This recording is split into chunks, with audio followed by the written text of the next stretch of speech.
Olá pessoal, meu nome é Raimundo Evandro, eu sou técnico em segurança do trabalho há 20 anos, trabalho nessa área em segmentos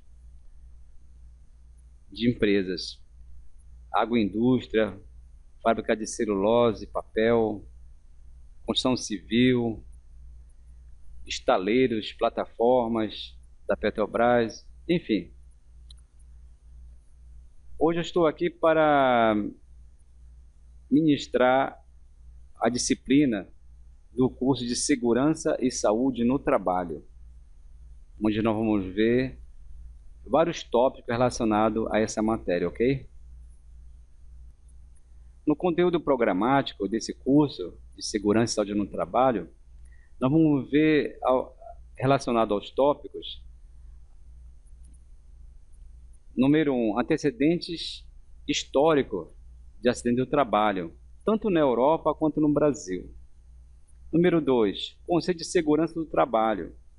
Número 3, conceito de acidente do trabalho, tanto no relacionado ao conceito legal quanto prevencionista. Vamos ver um e o outro. Número 4, vamos ver a norma OSAS 18001, que é uma norma inglesa, que está sendo aplicada também no Brasil, relacionado a essa matéria de segurança e saúde no trabalho.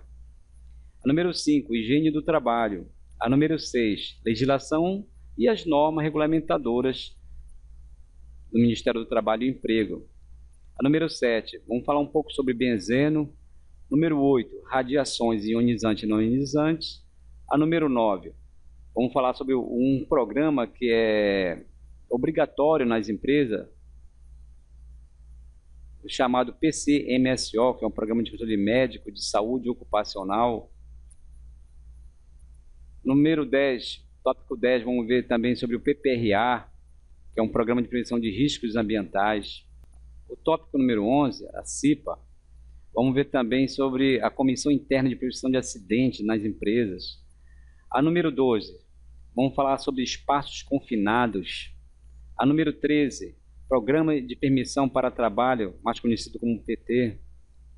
Número 14, EPI, que é o Equipamento de Proteção Individual. E 15, a conclusão deste curso, dessa matéria, ok, pessoal? Então, vamos dar início ao nosso curso.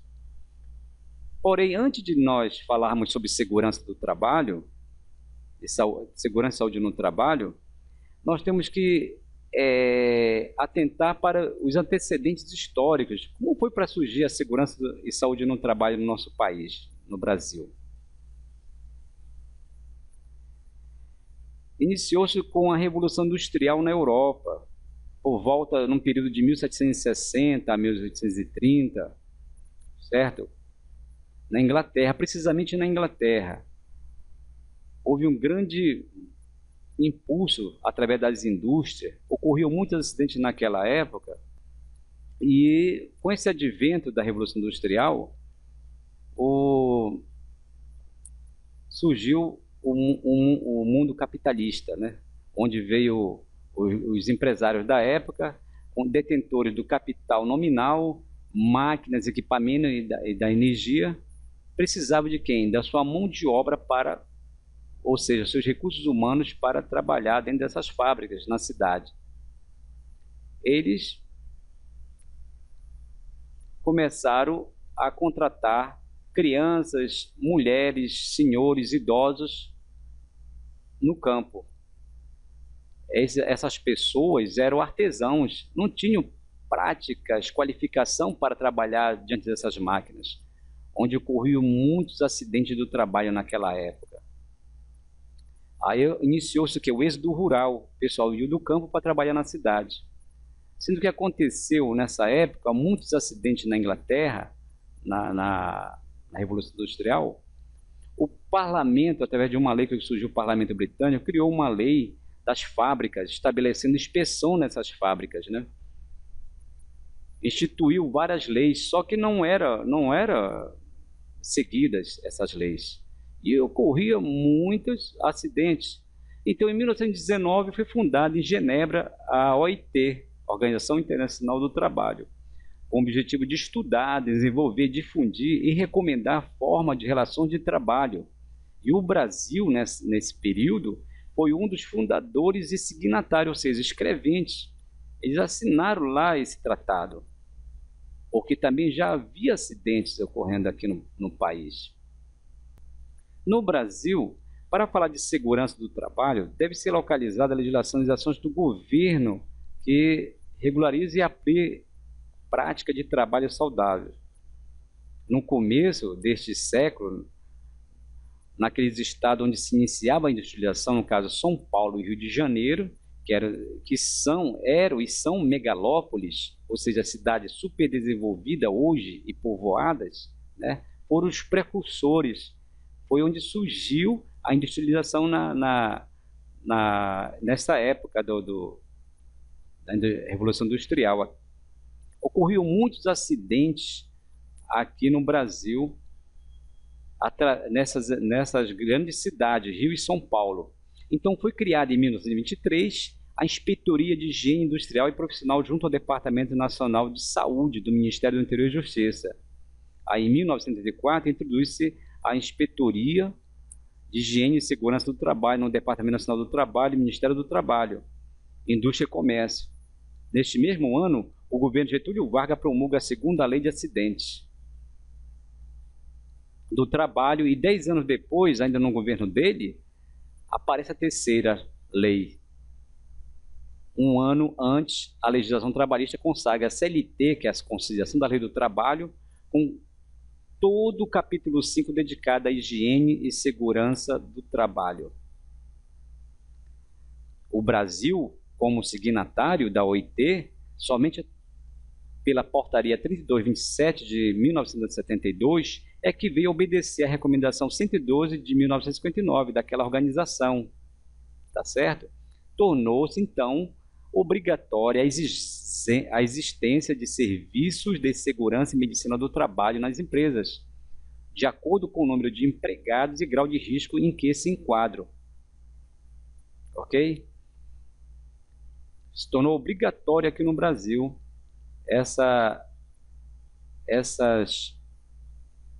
a segurança do trabalho e saúde no trabalho. Então, o que aconteceu, pessoal? Nessa época, a legislação em vigor foi publicada de Segurança e Saúde no Trabalho foi publicada em 22 de dezembro de 1977 e recebeu o número da Lei 6.514. Ela altera o capítulo 5 do título 2 da Consideração da Lei do Trabalho. Decorrente dessa lei, foram baixadas 28 normas regulamentadoras da Portaria 3.214, de 8 de junho de 1968, pelo então ministro na época, Arnaldo Prieto. Na iniciativa privada, o pioneirismo fica com a Associação Brasileira para a Prevenção de Acidentes, a BPA. Ela foi fundada em 21 de maio de 1941, com a participação de algumas pessoas idealistas que não aceitavam a produção, só produzir, lucrar, sem a melhoria da qualidade de vida dos trabalhadores, sem a prevenção dos acidentes decorrentes do trabalho. Tá certo? Eu gostaria que vocês lessem depois a apostila que vai ficar disponível no site. Vamos iniciar agora a nossa aula propriamente dita. O conceito de segurança do trabalho. O que vem ser segurança do trabalho? Segurança do trabalho é a condição, o estado ou a qualidade de seguro daquilo em que se pode confiar, que não representa, em princípio, perigo ou risco para a nossa vida, saúde, integridade física e mental. Isso é o conceito de segurança do trabalho.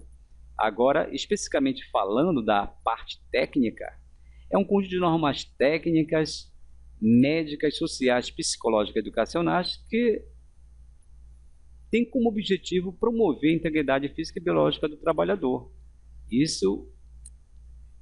Esse conceito é relacionado à segurança do trabalho na área técnica, específica, em matéria específica. Mas os dois sentidos são os mesmos. O objetivo é a promoção da integridade física e biológica. Enquanto o primeiro está de uma forma generalista, a segunda aqui é mais técnica, envolve profissionais de diversas áreas, com o objetivo de promover a saúde do trabalhador. Tá certo? Vamos ver agora o conceito de acidente do trabalho. O acidente do trabalho, ele divide-se em duas partes: o conceito legal e o conceito prevencionista. O primeiro, relacionado ao conceito legal, refere-se ao segurado, especificamente ao trabalhador, aquele que está com carteira assinada, trabalhando em uma determinada empresa, seja ela micro, pequeno, médio ou grande porte, independente do ramo de atividades. É chamado lei acidentária da Previdência Social. Essa lei 8.213 de 1991.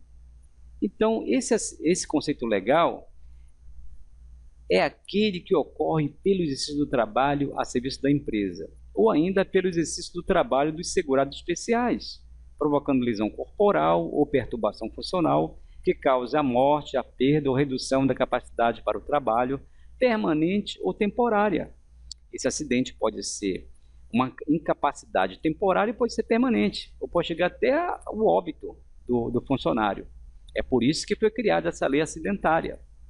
Enquanto que o conceito prevencionista é todo fato inesperado não planejado que interrompe ou interfere no processo normal de trabalho, resultando lesão ou danos materiais ou perda de tempo. Tá certo? Uma comparação entre o conceito legal e o prevencionista de acidente do trabalho é que o primeiro, o conceito legal, ele trata especificamente ao trabalhador baseado nessa lei acidentária, enquanto que o conceito prevencionista, ele envolve profissionais da empresa, quais sejam o técnico de segurança do trabalho, o engenheiro de segurança, o médico do trabalho, o enfermeiro do trabalho e o auxiliar de enfermagem do trabalho. Esses profissionais, eles trabalham dentro da empresa, pode ser dentro da empresa, contratados, ou pode ser terceirizado. Eles trabalham para uma determinada empresa com objetivo para que não venham ocorrer esses acidentes no trabalho. Isso se tratando especificamente do conceito prevencionista. É por isso que fala ali, ó, no conceito, não planejado, ninguém se planeja, é inesperado. Aí vai interromper o quê? O processo normal de uma atividade do trabalho. As máquinas vão parar, os equipamentos, né? Vai ter que ter gente para acudir, quem? Para socorrer, melhor dizendo, retificando o funcionário acidentado de determinada lesão que obteve, ou próprios danos materiais. Então, pessoal, em se tratando dos danos materiais num acidente de trabalho, pode ser também com máquinas, equipamentos. Vamos dar um exemplo bem claro. Um funcionário que trabalha com empilhadeira, ao transportar umas caixas de garrafas de bebidas em uma indústria sobre a empilhadeira, ela acaba caindo essas caixas e quebrando as garrafas. Houve um acidente? Houve, com danos materiais, onde haverá realizado um relatório, feito os cálculos de quanto foi o prejuízo e etc. Ou seja, envolve vários aspectos aí.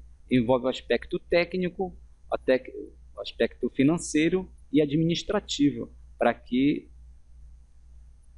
esteja relação com esse acidente com danos materiais. Então você pode observar que essa comparação de acidente do trabalho no conceito legal e o conceito prevencionista, cada qual tem a sua tomada de decisão, tem a sua posição relacionada ao acidente do trabalho. Enquanto o primeiro, o funcionário está amparado por lei da Previdência Social, lei federal, quando ocorre acidente do trabalho. A segunda, o conceito prevencionista, envolve os profissionais da área prevencionista, como foi falado anteriormente, ok? Quando ocorre esse acidente do trabalho, onde ele ocorre?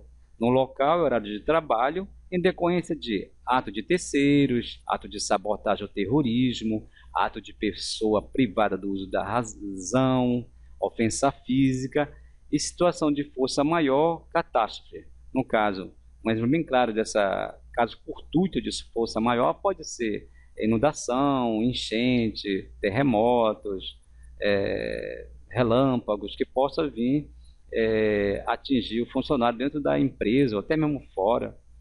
Então, é considerado acidente do trabalho. Ele é pelo exercício do trabalho e a serviço da empresa. O acidente do trabalho, ou seja, no local e horário do trabalho e também a serviço da empresa fora.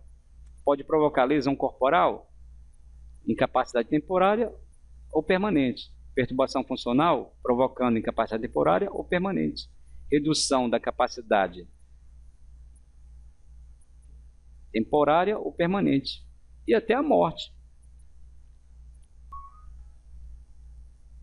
Então, gente, quando ocorre acidente do trabalho com morte, de acordo com essa tabela de debitado, houve 100% da capacidade laborativa de trabalho, ou seja, houve óbito, acabou com a vida. Então, segundo estudiosos do INSS, equivale a 6.000 de debitado. Em outra interpretação, envolvendo os 100% da capacidade laborativa, ou seja, morte, com 6.000 de debitados, esse trabalhador deixou de produzir 20 anos de sua vida. Ele poderia produzir 20 anos de sua vida. Ok? Então, pessoal, terminou nossa primeira aula agora. Nós nos veremos na próxima aula, ok?